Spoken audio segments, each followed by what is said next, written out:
Greetings and salutations, good friends, and welcome to Blades in Paradise. My name is Dr. Winston Thoreau, and I will be your guide to the perils and pleasures of our paradise amidst the post-apocalyptic Pacific Northwest. Now, we'll get to the chicanery and shenanigans momentarily, but before we do, allow me to deliver some news. Blades in Paradise is an actual play podcast run in John Harper's Blades in the Dark. We are proud to have been selected for the Evil Hat Games Creator Program. Bard Rock Network is sponsored by Dragon Master Games. Visit DragonMasterGames.com for all your CCG, TCG, TTRPG, and miniature game needs. If you enjoy the stories we tell, you can tip us on Ko-fi or visit us at patreon.com/bardrockcafe. By sponsoring the network, you not only help us provide an ever-expanding library of shows, but gain access to bonus content, the network Discord, exclusive booster game nights, and roles on our booster bonus table. Now, without further delay, allow me to introduce you to my cohorts Lizzie, Stirling, and Max, the crew of ESPN. Enjoy.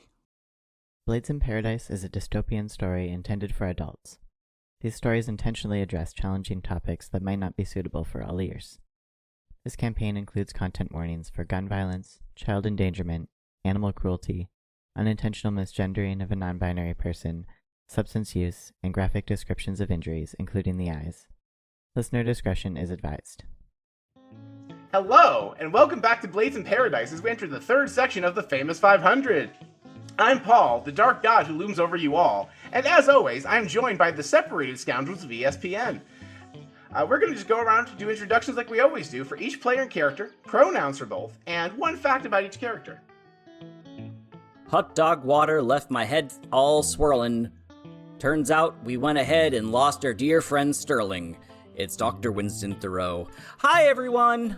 Greetings and salutations. My name is Jim, and I play Dr. Winston Thoreau. Both player and character are he, him. I am the whisper of the group, which I don't think we've actually said what our playbooks are in probably at least 10 to 12 weeks, but that's neither here nor there. Fun fact about Dr. Winston Thoreau today, and I'm going to keep this one brief. He is the person who taught famous Nathan how to read. That makes sense, actually.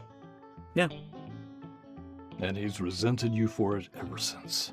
Yep. Does that mean Winston participated in the library program, or he learned how to read a different way? The VHS player inside the orphanage had the closed captioning permanently turned on, and he was able to figure out how to read by watching 80s sitcoms, as well as reruns of old game shows that happened to be on VHS. He learned most of his reading from watching Wheel of Fortune. This is fucking brilliant, actually. Fun fact about Jim, he was on Wheel of Fortune. Really? Yes. Later, you tell me the episode so I can find it and watch you. It's on YouTube. Or we put it in the show notes, I don't know. We'll do something. Reclining on a couch, I'm doing fine. Kneecaps popping, I'm dropping some rhymes. A green light flashes, a car blows up. Stomach is churning and burning, I'ma throw up. I'm full of manure and pickles are rank. Hi, I'm Max. Just thought I would go the distance. Hell yeah. Sorry. Get out of the voice. Thank you. Golf clap. I'm Justin. I play Max, and I am the lurk since old Jim Jam Patty Man decided to throw that out there. And I and Max are both he, him. Fun fact about Max is he doesn't remember how he learned how to read. He just kind of absorbed reading along the way, I guess. Maybe he absorbed some orphans. Are you Cell from Dragon Ball Z? Yes. This actually just tracks in my GM notes, actually. As soon as you said Jim Jam the Patty Man, now all I can think of in my head is like Jim Jam the Patty Man, because That's it. Just recorded. Are you made out of patties? Do you do patty cake? Do you make patties? I have existential questions. Just a burger maker. Okay. Is GM Jam the Patty Man? Fun fact, old-timey speak for a mayor is a burgermeister. Meister Burger. Which is probably why Mayor McCheese is... I was going to say also, GM Jam the Patty Man is probably Mayor McCheese's cousin. Ooh, I love that. Anyway, Sterling, you're up. Good evening. I have a serious intro with no laughs. to counterbalance the other ones that I laughed through. I'm Riley. I am Riley, and I play the brash and scrappy scoundrel Stirling. We use they pronouns and have Gilbert syndrome. This will affect the narrative in no way. This concludes this bit. That was really hard. Right? Good job. Everybody turned out an A game today. You have what syndrome? Yeah, I was gonna say, you need to explain to me and the audience what that thing is. I only heard the word syndrome clearly anyway. Gilbert's. It's spelled like Gilbert's. Just some chemical in our liver is a little off, but it's fine. Fun fact, I actually have that. Do you really? Yeah, I can't metabolize alcohol. Huh. I'm just diabetic. Kind of the same wheelhouse, but a different, just an adjacent street to the same wheelhouse. Anyway, this week's gem fact is a rap Riley helped me with. My name is Paul, and I'm here to say Paradise loves spaghetti in a major way. It's the #1 import and export. You might wonder how that can be. It can't. It's impossible. That's plain to see. Now that's a spicy meatball. And Riley, for helping me write the fact I forgot I needed to write until 15 minutes before the recording, I'm giving you a bonus die for today's session. It's good, because you're going to fucking die. Anyway. Woo! Hurt us, Blades Daddy. Last time, you handled a series of challenges in the tropical jungle zone. You jumped over the trees in your path, distracted the crocodiles from chasing you using your mustard oil slick, and summarily dismantled the vehicle of the urban outfitters who were possessed and attacking you. Much to my personal surprise, and the clever use of your vehicle's speed booster ability, you were able to catch up to the famously Fast and Furious at the rest stop, where Winston and Max went to investigate what Nathan and Hines were up to, while Stirling climbed into the Fast and Furious to try and catch Grace the Ghost, the Poltergeist, if you will, as Mercy escaped the vehicle. When Stirling got onto the now empty vehicle, it locked them inside and sped off into the frozen base zone a full 15 minutes before it was supposed to. And that's where we resume our tale. Many fictional narratives would leave the bit with Stirling for later to build suspense and focus on Winston and Max first. But I fucking hate that. So we're going to start with Stirling. Stirling, the vehicle lurches you backwards and suddenly accelerates to full speed while you are climbing inside. What do you do to avoid being thrown against the back wall at high speed if the radio starts blaring Highway to Hell by AC/DC at you? Grab that steering wheel. I don't think I've laid this out right. This bus has it's more like a tour bus entrance. You're getting the middle. You're not getting in the driver's entrance like a school bus. So you can grab you grab any of those balance handles if you want. You cannot get to the steering wheel at the moment. You're the middle of the bus. Yeah, I'm kind of climbing seat to seat. All right, so I want you to roll finesse to try and grab onto a seat before you get flung back at 70 miles an hour. All right. 3. You are going to go flying back, and your body just slams against the emergency exit door. By the way, you hear a thunk as all the windows have heavily reinforced, partially opaque metal grates block over storm things that are meant to keep fire hazards out or something. You are locked inside this like a steel trap. There's no glass windows to break out to get out of this car. You're going to take a level 1 harm for shell-shocked. And now that the bus has attempted to buck you off it like a bull in a rodeo, how do you wish to proceed? I'd like to use an item that you made a joke about me having that might have been a joke, but it might be funny if you let me have it. Okay. Is it the 3 dirty grapes? It's 2 dirty grapes, but no, it's actually the pouch of milk. Sterling apparently carries around a pouch of milk. Okay, you have a pouch of milk. Okay, what are you doing with your pouch of milk? I want to chuck it at the dashboard. Okay, roll wreck to destroy this pouch of milk against the dashboard. That's another 3. Another 3. So yeah, you throw it and it just bounces harmlessly off the dashboard and just kind of flops in there. Dami, insert a womp womp womp sound like a sad trombone for me here.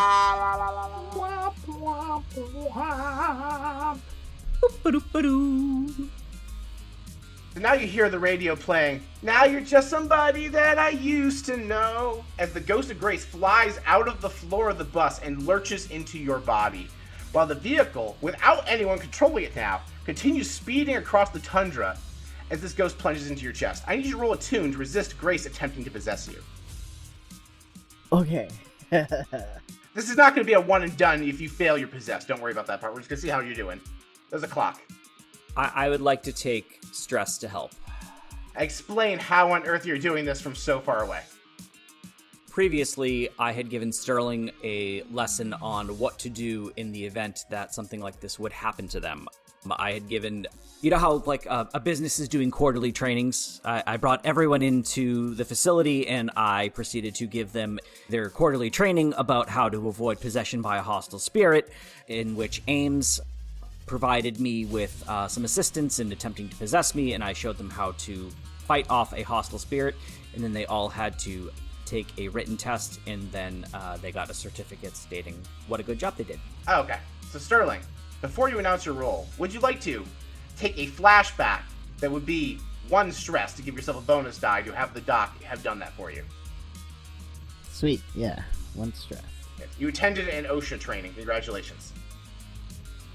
I got one of those certificates. It's up in my loft.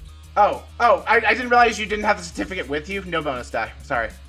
I'm joking.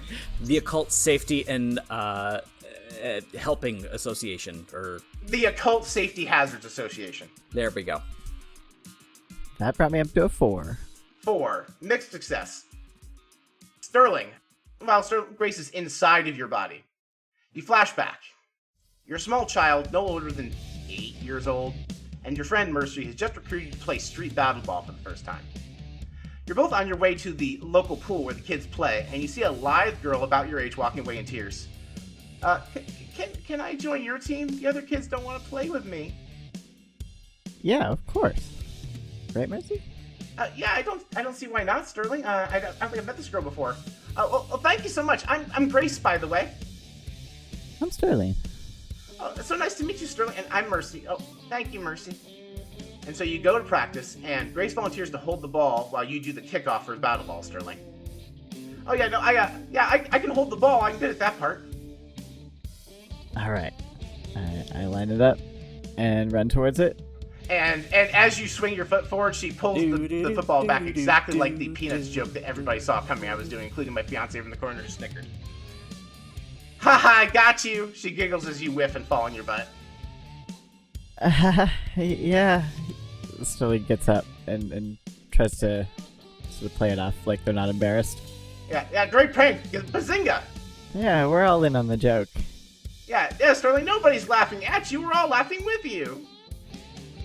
Winston and Max, you on your way into the pit stop behind Nathan and Hines when you hear the famously Fast and Furious peel out. What do you do? I'm riding a large crab-like shell. I'm on a large crab-like shell. Oh, sorry. Old timer, we're not allowed to leave for another 15-ish minutes. I'm listening to BCAD. Please tell me that one of the Outlanders just sped through the rest stop, and then we're going to have to deal with that problem instead of the problem I think we're going to have to deal with. Oh, you mean the part where the heavily armored city bus with your friend on it just drove off before they were supposed to? Yes, Swift, that's exactly what I'm referring to. Okay. Alright,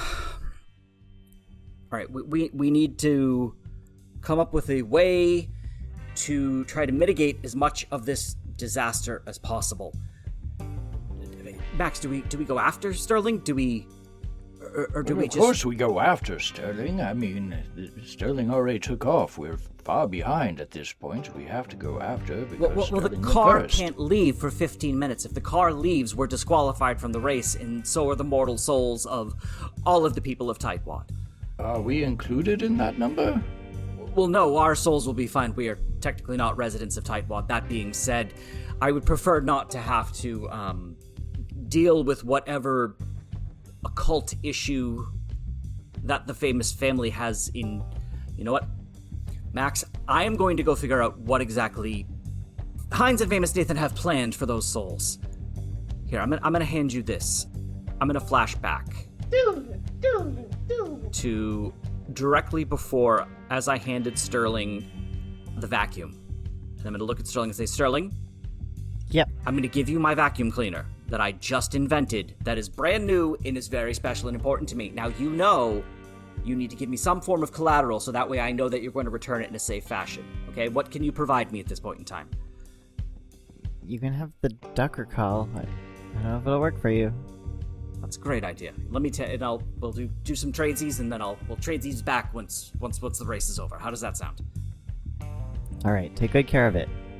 Be nice to the mother ducker. I love a good mother ducker more than I love my own ducking mother.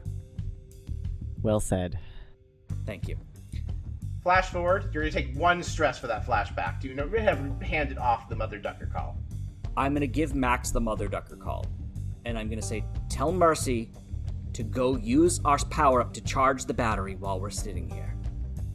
I'll do that, but, quick question. If you can jump back and forth in time like that, why don't we just solve most of our problems with flashbacks? Because they cost a lot of stress. Max, what are you talking about? You just zipped out of time as we know it and understand it in a linear fashion and popped back in, and suddenly you have this, and it's just... Never mind. I'm just a silly old man. He's had it the whole time. Take Swift Taylor with you. All right. And if you feel like you need to go after Stirling, go after Stirling. Mercy's like, do you want me to stay with your hot dog car? I can drive it if all of you all aren't here to leave when the time comes so you don't lose the race. Ooh, that'd be fantastic. Stay with the car. Drive it when you're supposed to. Just, do you have any high-powered rifle ammunition by chance? Do I? No, I'm Mercy. I'm not the gun-toting maniac. You want the person who sounds very similar to me because Paul's not good at voices. Over there, that's Swift Taylor. Oh, no, I was asking you. I ask everyone. Oh, no, I don't. I mostly have driving accessories. I should pull out a steering wheel cover, like fuzzy dice. Ooh, May I roll Tinker to tinker my leg into a drivable little scooter? There is no amount of double sixes you can get to turn your leg into a scooter. I can maybe Why give you not? I can give you a skateboard. I flash back! I flash back and get a whole group of physics professors with me, and... Oh, I mean, you want Dr. Feelgood and or Dejanay to have built you a scooter? Sure. You just can't turn your gun leg into a scooter willy-nilly. with a turret gun. That's as simple as adding like 2 wheels to it. I think that's pretty simple.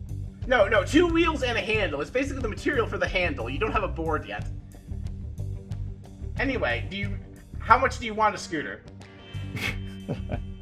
I don't actually need a scooter. I'm just, let's see, where's the highest vantage point in this wasteland?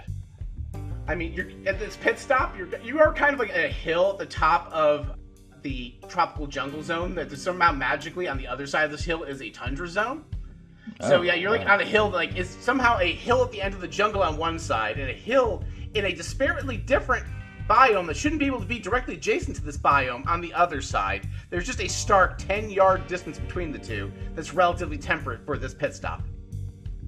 In that case, since I'm probably not going to get a good shot off at a heavily armored bus, I'll do one of those flashback thingies. So, doodle-a-doot, doodle-a-doot, doodle-a-doot. Stirling. Yes? How many pouches do you have in your bandolier by chance? I currently have about a dozen beanies. And theoretically room for infinite number? Very good. I would guesstimate that you could probably hold on each, assuming the X is the overlap, you could probably hold 10 each. We have 2 overlaps, 18. You're just gonna have to add more belts around your chest like a fucking 80s action hero, that's all. Sounds like somebody has a long-term project they need to work on. Yes. So, Stirling, I'm going to roll a cubed and dotted item to determine how many rats I have currently. It's a D100 to decide your entire pool of rats. Ooh, that's 83. Don't need that many. It's 1 less than last time. Well, yeah, you can give Stirling some of them, yeah. You can keep the rest. Stirling, I have news from the future. Or is it the past? I don't know. Wibbly wobbly. Maybe you should hold on to some of my rats, just in case you need to, I don't know, eat something, like wiring, or, possibly Ghosts? I don't know if they can nibble on ghosts, but you can try. If we ever catch up to this bus, I'm going to try to disable it this way, but if you somehow get there before me, maybe they'll come in handy. Let's see. Here's Nibbles, and here's Tomas, here's Daisy, here's Petunia. Ooh, Fuchsia and Pomegranate. There's also Cheeser, Little Cheeser, and I think you're up to the 6 slots that Stirling canonically had left. Oh. Pizza. Little Cheeser is my favorite rat. I love Little Cheeser. Little Teaser is good, so I'm going to charge you 1 stress for that flashback, Max. Yay! I traveled through time! You have a mild nosebleed, it's fine. Stirling, you now have 6 rats. But Max, you have... First of all, so Swift Taylor is going wherever Max is going. Mercy's like, I need a crew. I can't do this whole thing by myself. You guys have a bunch of controls here. So she's like... She goes to the tightwad folks at the pit stop. Who here can go with me? Silly Ray, why don't you take the sniper's nest? Okay, Mercy. Whatever I can do to help. Oh, Victor, you're fucking indestructible. Get the fuck on here. Oh, shit, right. Victor is indestructible. Oh, okay. Yeah, so Victor's on there, and you get 1 more tightwad resident. There's Red Bull. There's Mayor McCheese. There's... Let's see, who else do we have? Get Nelson. You have Nelson Willie, you have Dr. Feelgood, you have Dijonay. Nelson can do the smoke screen. That's pretty good, actually. I will let you all choose, if you want to vote or whatever, on your final tightwad resident who's replacing this crew so that you all can theoretically leave while the hot dog car catches up. Or if you want to have 3 and then Winston just rides the hot dog car out later, that's also fine. I'll stick with Mercy and the tightwad people. All right, so Max, what are you doing to leave? Are you using the Ducker call? Are you actually procuring a scooter? I'll give you a scooter. If you want, you can have the shitty wagon with the mule. You want the shitty wagon with the sick mule? I adore the sick mule. He's scabbers. He's all scabbies. Let's see. No, I can use the duck call. Let me, I was going to say, I can't remember. I feel like there was a fact in the past where you said Max canonically couldn't whistle. I can't remember if that's a thing, though. That's true. I have to wet my lips down, so... Max, why are you taking the teeth out of your mouth? Don't worry about it. Let's see. Also, aren't those your real teeth? Oh, no. Hang on. There we go. Chompers. And I'm going to lube up the whistle a little bit, and blow. All right, I need you to roll your choice of a tune or... Chutzpah! Consort? Consort. A tune and consort to play the duck call, because you can't play it the way Stirling does. Play it in a way that entices Mother Ducker to come help you. Because Stirling had to do like a whole flashback and like learn the duck song, so... It's just hauntingly beautiful. Can I do a flashback to show him how to do it right? If you want to. I've never even seen the duck before, and no amount of time travel could put me back in that place, but... Oh, you were absolutely there when Stirling met Mother Ducker. Not when they called for the battle. No, but like Stirling did the Mother Ducker dance and call to tame Mother Ducker. You were there for that, so... You conceptually understand. Anyway, do you want to roll? Do you want to benefit from Stirling doing a flashback and teaching you? No, I'm just going to blow it as hard as I can. So, 1d6. I got a 5, Mother Ducker. You hear a thwump, thwump, thwump as these big, heavy, airplane-sized wings flap in the horizon. And you hear quack, quack, quack. Mother Ducker is en route. I'm going to say you have like... She wasn't nearby, but like super nearby. It's going to consume like 2 minutes of your 15-minute in-universe timer, so you got a minute before she gets here. Winston. You walk into, there's like a little like diner thing set up for everyone to like kind of eat, hydrate, etc. while they're at the pit stop. And right now it's just famous Nathan Hines sitting at the bar with a bartender who is... Actually, Nelson Willie got the job. He seems very unhappy with the fact he has to serve drinks and food to famous Nathan and Duncan Hines. Are they actually sitting down at the bar and having something to eat? Yeah. They are sitting down at the bar, they're having something to eat and drink, their backs are to you. Okay, so the first thing I would like to do is I would like to have... No, that I do not think will go well. I'm going to just walk right up to the bar and take a seat next to famous Nathan. Okay, Nathan looks at you like, oh, Winnie, I didn't think you'd catch up. Well, if it isn't my dear old friend, Nathan, I'm so happy to see you again. I'm surprised to see you working with Duncan Hines, considering what he put you through in all of the experimentation that he did on both you and I. And there's like a pause, and he's like, I don't know what you're talking about, and his face returns into a pleasant expression after you clearly tweak some sort of nerve. Like, I roll study. Oh, that's 2 6s, baby. A critical success. You're very confident that even though that he's an automaton powered by a ghost, that something about the programming, like the actual software that's powered by the ghost, lets Hines to a degree control his disposition. He is programmed not to hate Hines, even though he really fucking should. Nathan, why don't you go back and check out the car so Duncan and I can have a conversation?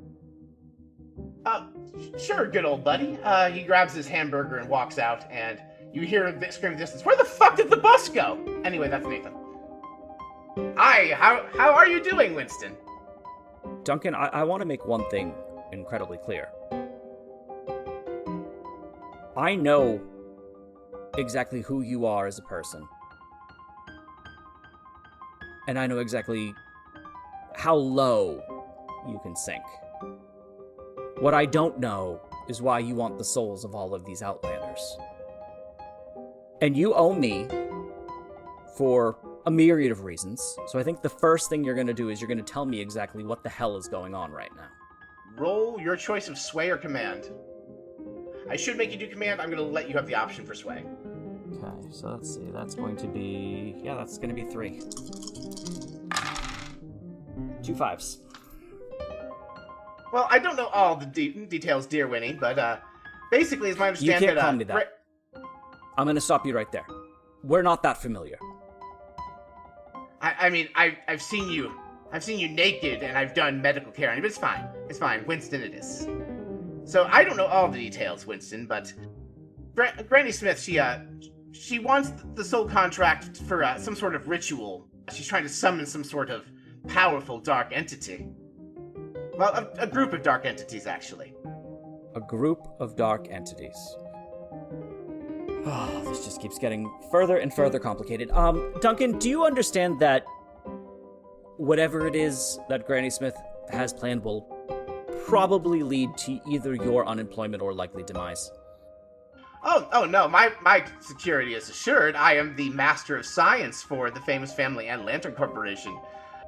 I create all sorts of dark science that they can't even fathom. There's no mind that rivals mine in the scientific community, and Dr. Feelgood just walks in and sneezes. Other than JCPenney or Dr. Feelgood or... JCPenney's not a scientist! Dijonais. He glares at you and hears Dijonais' name. Don't talk about that hack in front of me. She is a... What about the hack inside my pocket? And I put the bottle down on the counter. The bottle that has Dijonais, or the one with Nathan, or the one with Ames, or Reginald L. Johnson, any more specific bottle identifier. So, is there a physical difference between what the bottles look like? In other words, like, is the Dijonais bottle, like, unique or distinct enough that he... It's, like, yellower, because she's mustard. Okay. So, I'm gonna put that bottle down on the counter and say, you do understand who this is, correct? Oh, yes! How did you come... I'm... Fascinating. You mean to tell me that you didn't think that they could just as easily replace you? Using the skills that you taught them? Oh, no, you don't understand. I taught Dijonais everything she knows, but not everything I know. No, that's not why we shaved her soul. No, we did that to erase her memory of the things she knew about the famous family before we disposed of her. And you think it's what you know that's what's important, right? The things that you haven't shared, not the things that you've already taught them that have already allowed them to accomplish what they're looking out to get set. There's no risk to me. As long as I remain a good, loyal soldier and I build things, and I have even prepared countermeasures for if they attempt to do to me what they've done to Dijonais or Nathan. Heinz, you're nothing but a useless little soldier. You're easily replaceable. And quite frankly, you're not even that good at what you do. You'll be lucky if you make it out of this alive. That is droll coming from the person who ended up being the dollar store version of famous Nathan at the end of the day. I taught Nathan everything he knows. No, you taught Nathan everything you know. And regardless of how talented he may be, regardless of how talented I may be, we still find ourselves in the exact same position, do we not? Only difference between us is I'm in my own body and Nathan's in his appendix. Or at least a part of him is. I will continue telling you what you asked. I do feel I owe you a debt because I did shove needles in places in you that nobody should ever know about. And yet you keep bringing it up in public. Okay, that's first the nudity thing and then the needle thing, just and me. You could just. We've already established that there's an inappropriate level of. Okay, just go on. Just tell me what I want to know. The dark entities they are trying to summon are a group of eldritch forgotten gods known as the Fathers of Blades. The Fathers of... What the holy hell does that mean? I am not an expert on the occult, only occult science. You probably want to find an expert like your friend J.C. Penney to ask more information about that. I just know their name and what we're doing. Very well. Heinz, thank you. I'm going to leave you to finish what will likely be your last meal, and I will see you out on the race course. And as I walk away, is he watching me leave, or does he go back to eating? He is watching you leave. Okay. I would like to compel whatever spirits or whatever energy may be in whatever electrical equipment is near him to attempt to shock him in a way that I have been shocked before. Roll a tune. I'm also going to ask you to roll survey on your way out as well. That was a 5 on the attune roll and a survey roll. It was a 4 on the survey roll. Alright. You feel like there's something amiss, but you don't know what. You do electrically shock him. He goes, "Oh!" You see his bones and then like an outline of him. It's like... Yeah, exactly. And his hair was already kind of on end, like a Christopher Lloyd kind of deal. It is more on end now. Yeah, but like you feel like there's something you're forgetting or missing, but you can't put a finger on it as you walk out of the makeshift diner. So there's Penny, and there's Nathan, and there's Heinz, and there's... what am I forgetting? God damn it, what am I forgetting? As you say that, we're going to jump back to Stirling.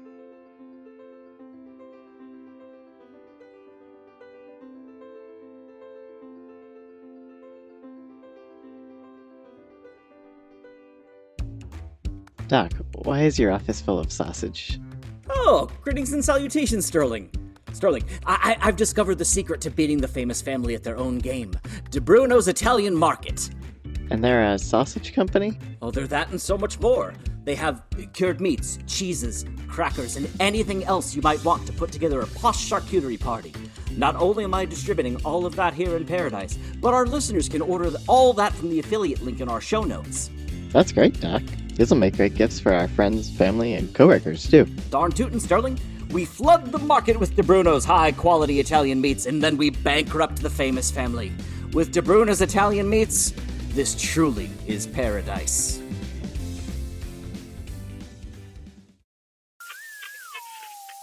Are you planning to just sit around the house all summer with nothing to do? Do you want to do something exciting that's worth bragging to all your friends about on the first day of school? Then come to Camp Starry Nights. We're a sleepaway camp here on the shores of scenic Candlewood Lake. You'll enjoy exciting summer activities such as orienteering, It would be fun to have the secret map. sleeping underneath the stars, our beloved Starry Nights Out, So my Oma used to tell the story to scare us. It's about the Patson worm.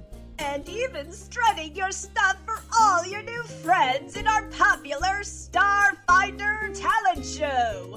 Hey, Lily, you don't think that the counselors would let me shoot an apple off your head, do you? We're celebrating the camp's 60th anniversary this year, so it will be extra exciting. Oh my stars! Listen to Starry Nights, a new magical girl-themed summer camp TTRPG adventure. Coming soon everywhere you listen to your favorite podcasts.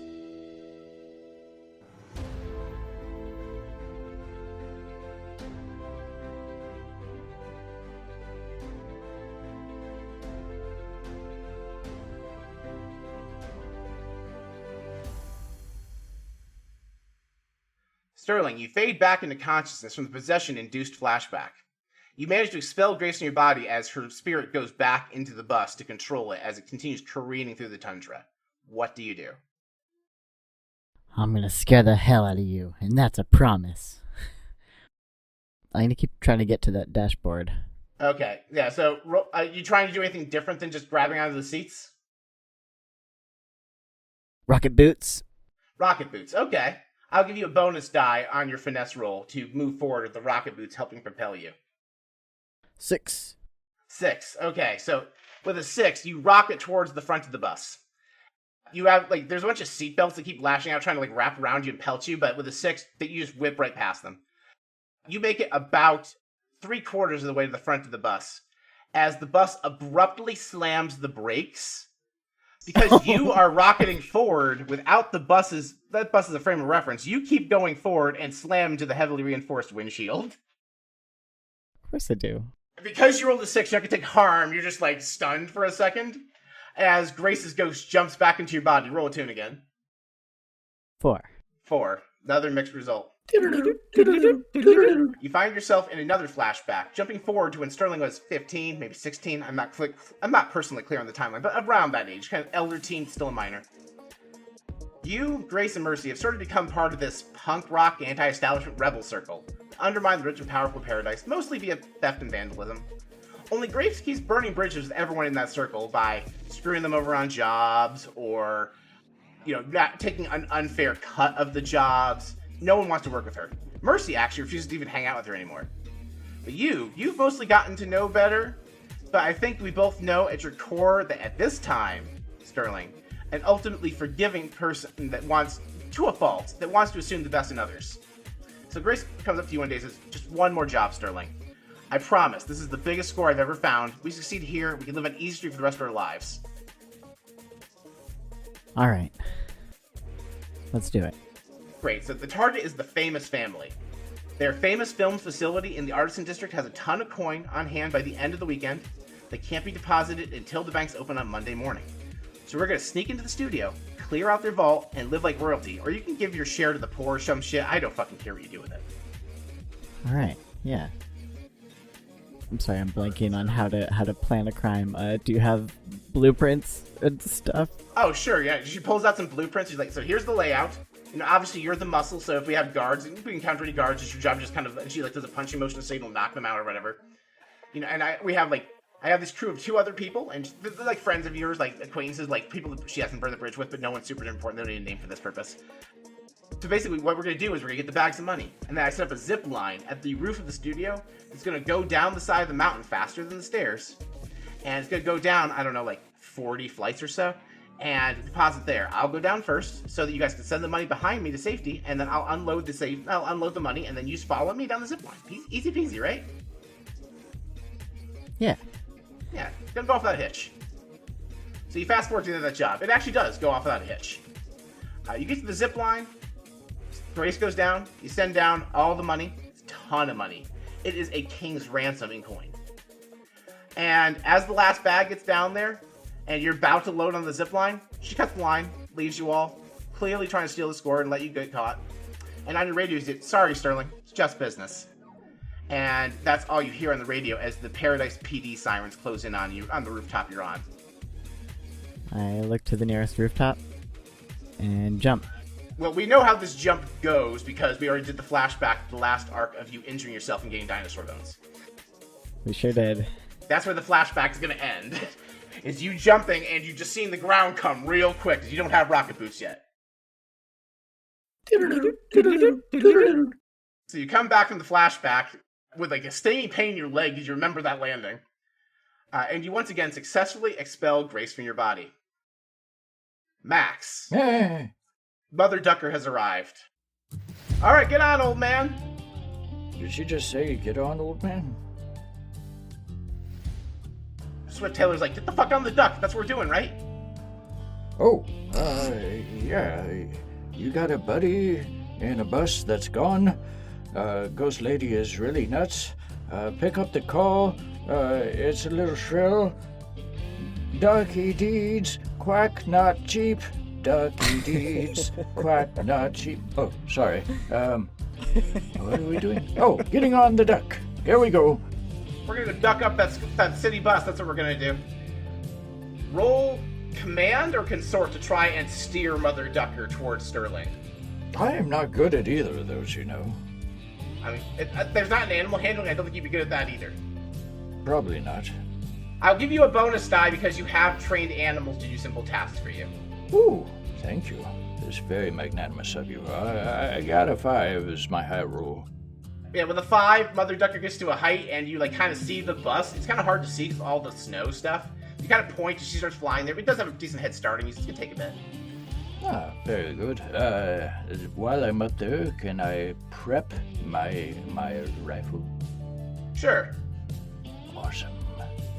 Yeah, so you start clicking your rifle together. Swift Taylor's already produced a somehow bigger, scarier looking rifle. It's not the size that counts. It's the quality of the caliber. Oh yeah, no, she pulls out bigger, scarier bullets too. Oh! I'm a little moist. Okay. I may have soiled myself. Yeah, see, this is my rifle and that is your gun. Mine is for fighting, yours is for fun. Well, I mean, I am a little psychotic, so yes, it's always for fun. Alright, but I'd say you're still out of sniper range because this thing was going 70 miles an hour for 2 minutes. Oh, that's fine, that's fine. I don't mind being out of range right now as long as we can catch up. And I don't really want to snipe any person per se, but would I know where the power supply might be or best vantage? I'll let you roll a study with your bonus die for remembering the before times, because like just generally the anatomy of a large vehicle. Yes, that's a 6. With a 6, you're like, okay, the gas tank is usually like, it's like usually in the rear of the vehicle and on one of the two sides, but you didn't get a good enough look at this bus to know what model. We go, oh, is this an American one? Is it European? Because sometimes it's on the left versus the, yeah. Okay, so normal voice. Is it a, I don't have to know, like, where it's from, but what type of bus is it? Is it like a city bus? Yes, it's a modified city bus. So any metro bus, yeah. Very good. So the engine is in the back. All right.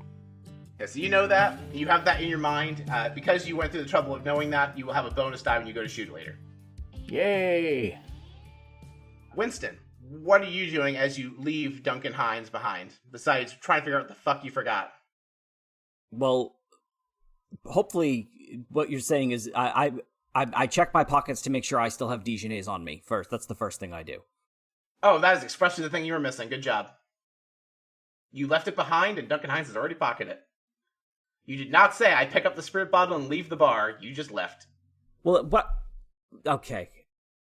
I walk back inside immediately and I look at the electrified frizzy man and see if he's what condition he's in. The condition he's in is gone. Great, of course. Nelson was like, what are you looking for, Winston? Do you want your food? Because I started preparing it and then you left. No, I need a piece of my good friend's soul that I happened to leave on the counter because I was not careful with my word choices. Oh, that mustard bottle that the crazy guy grabbed and went out the back door with as you were leaving? Yeah, no. He took it. Okay, so he has no way to get to where he needs to get to. I need to find Penny. So you walk out the door and you hear a thump, thump, thump, thump, thump of rotary blades, and you see a fucking helicopter picking up Nathan and Hines as you walk out the bar. Of course. Okay, so how large is this helicopter? the size of a medical helicopter for a hospital in real life, I guess. Okay, so in what is it powered by? Just gasoline. They have some of that stuff. They have like a Hot Topic-y. They have some fuel. You remember how the blimp had like a methane power thing for Subway? Kind of whatever the fossil fuel equivalent they're using for that. It does not have a ghost-powered electrical system near as you can tell. Like U-Tune, there's no conspiracy energy on there besides like the souls of the pilot and passengers. All right, who is piloting this helicopter? Roll a d6 for raw luck to see if you fucking know the previously nameless NPC that was piloting this helicopter. If it's just a nameless NPC, that's fine. It's just I rolled a 1. Yeah, you have no fucking clue. It's just a guy. Yeah, I was like, you know what? For entertainment purposes, does this guy have a pre-existing relationship with you? That was that roll, right? But no, you don't fucking know. It's just a guy. Actually, I will say it's a mime. It's a salute employee. I would like Ames to fly forward and scare the ever-loving bejesus out of this pilot, so that way there's enough time for me to run and climb onto the helicopter. All right. Roll a tune with a penalty die because famous Nathan, a comparably powerful spectrologist, is there, will see your ghost and counter it. That's still a 5. A 5, like, Ames is, like, making progress, but, like, you have a chance. Like, it's not an easy thing. Like, the ghost is, like, he's not clearing the distance you need. I'm going to have you roll finesse. No, actually, no, resolve. Roll resolve, just raw resolve to try and run up and jump on the rope ladder to this helicopter and climb up behind Nathan and Hines. It's a 5. 5. You are on, so basically the climbing order here is Nathan is at the top of the ladder almost in a helicopter. Hines is directly above you. You are dangling from this rope ladder. You are about 15 feet off the ground right now. Hines, give me back Dijonais right now. Or what? You'll be helplessly on a ladder below someone 10 times stronger than you? I don't see anyone 10 times stronger than me. You actually remember when he put you in a headlock, he was homunculus, freakishly strong. He goes to kick you in the face with a big science boot. Describe to me in any way, shape, or form how you avoid or resist being kicked in the face so hard that you fall 20 feet to the ground. I am going to take the pocket square that I have currently, or the cravat rather, that's around my neck, and I'm going to attempt to wrap it around his leg and try to block it that way. Okay, I'll let you have a finesse roll for that, because I feel like you don't have any points in skirmish, which that could also be. I'll let you have prowl if you want. That's kind of prowly. That's a 5. A 5. So you do that, and you kind of shake him loose. What ends up happening is you both lose your balance, and now you're both dangling on this rope ladder by one hand. Like at the bottom, just like kind of like wrestling with each other with like he's like got like a boot shoved in your face, but you have an arm wrapped around it, the other arm's holding onto the rope ladder. And so you're both dangling, trying not to fall, and this helicopter is not decelerating or it's trying to get lower. You're getting progressively higher and this game more dangerous. That's where you head back to Stirling. Stirling, now that Grace has regained control of the bus once more, what do you do? I unleash 6 rats, led by Frederick, so 7 rats, to chew the wires of the bus that make it go. Which rats? What are their names? Their names are Nibbles, Tomas, Pomegranate, Caesar, Petunia, and Fuchsia. Nice. Yeah, although I do think we said Little Cheeser made it on there, so I'll let you have that one as a bonus. Anyway, I will give you a bonus die for this. You do need to find access to the wires, because this is like heavily reinforced metal panels. It's fine, you just need to break something open. Little Cheeser is a cuddle buddy. So I'm gonna let you do 2 rolls for this. I want you to roll wreck. You can have a bonus die, because I know you have got crowbar, you always remember your crowbar, to break open a panel and get them access to the wires. Yep. Oh, shit. Okay, well, that die has opted out of this game, so... That's a great way to say a die rolled off my table and fell into the abyss. Oh. I rolled a 1 and a 2. Oh. That die did not want to be part of this crime. Yeah, so, yeah, you try doing that, but because the bus is just shearing all over the place, the crowbar actually goes clattering across the bus to the back. You did not wedge it open enough for the rats to trying to get through. They're going to look, but they are having a hard time finding easy access to the wires. So as you're trying to catch a hold of your crowbar before it goes flying, Grace flies out of the control panel into your body one more time. I need you to roll one last attune roll. That's a 3. A 3. Stirling, It is the night after you got back from the prison colony. You're up late with Mercy celebrating your freedom. You're directed by your parole officer to report to a company called ESPN for your parole work assignment. You're about to walk through the front door for the first time and you hear a familiar, now grating voice.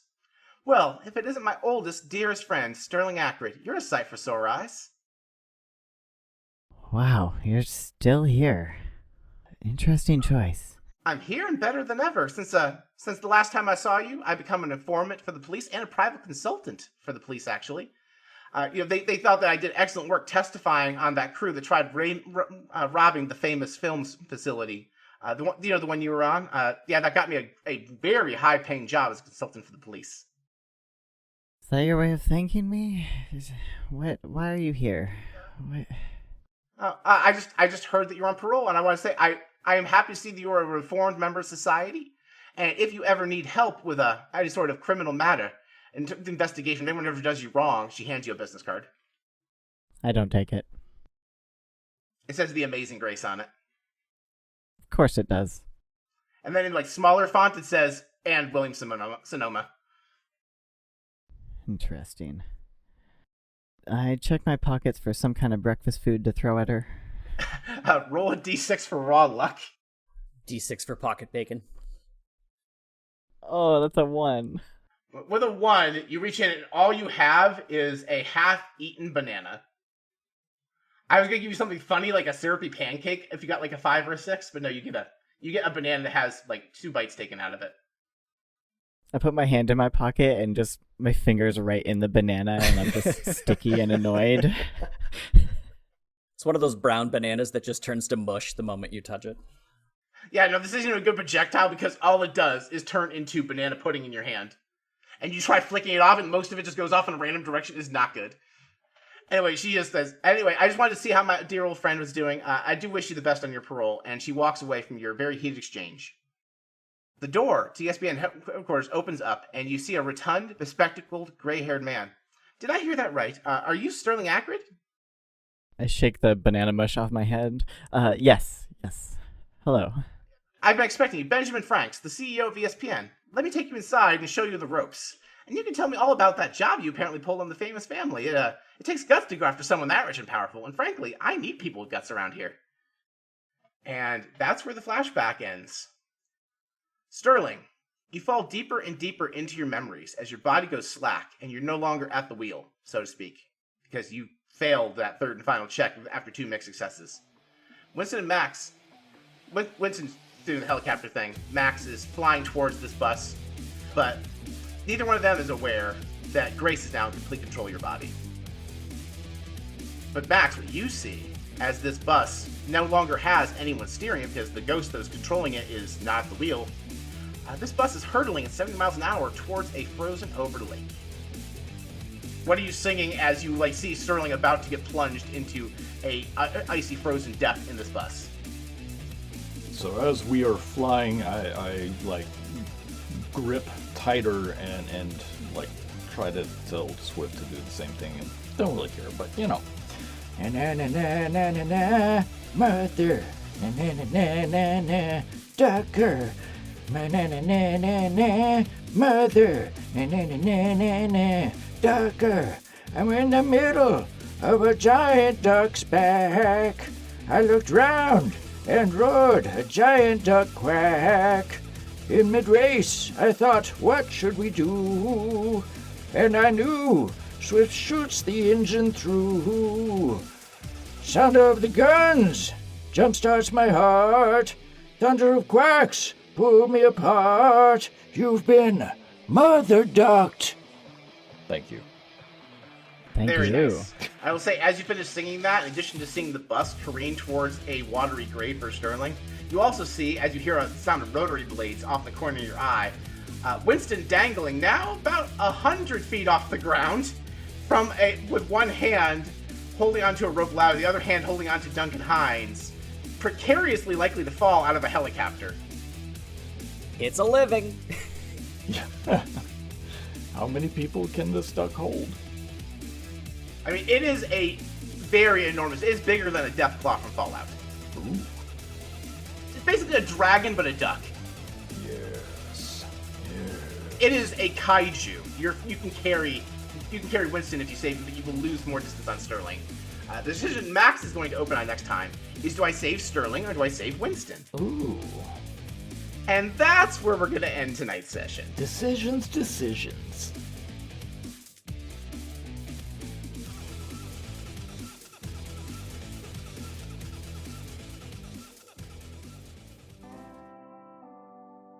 Blades in Paradise is Paul Kinter as Master of Ceremonies, Justin Langston as Maximilian Graves, Emil Riley as Stirling Ackred, and myself, Jim Remus, as Dr. Winston Thoreau. Domi is our editor, and Allison is our producer. You can directly support this show at patreon.com/bardrockcafe. Starting at just $3 a month. We've just updated our Patreon rewards, so now is a perfect time to subscribe. Subscribers can join us on Discord, can come play games with us, and receive access to ad-free episodes and an ever-growing library of bonus content. You can support the podcast for free by sharing us on social media, by word of mouth, or by rating and subscribing on your favorite podcatcher. Lastly, you support us just by listening. Thank you for listening, dear friend.